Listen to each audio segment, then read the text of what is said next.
So for those of you wanting to create like a bank or a jar, you're gonna need to make a lid. You could do the same thing that we've been doing, where you take the slat and you're gonna roll it out.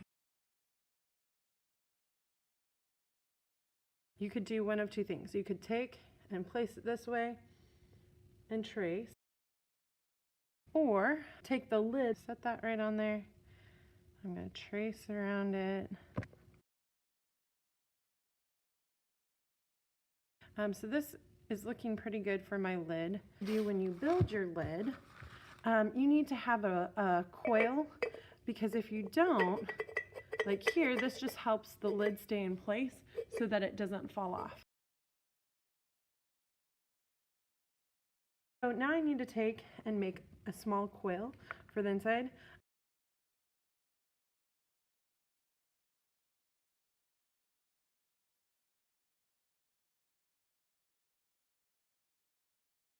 And what I like to do is I actually will kind of wrap this around.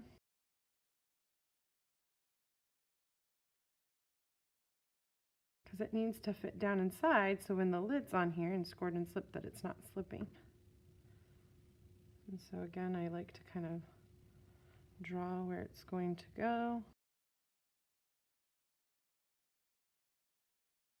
If I wanted this to also be a bank, this would be a good time to draw the opening. Now, one thing to keep in mind with clay is it actually does shrink a little bit when it goes through the kiln. So I would make your opening for your bank a little bit bigger than what you think you would need.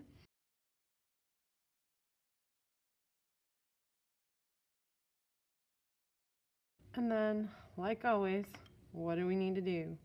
We need to smooth out the inside.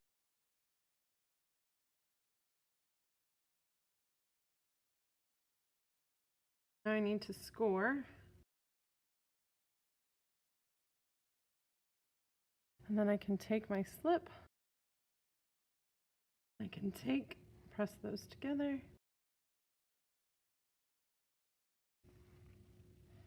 And then I can test it out and see.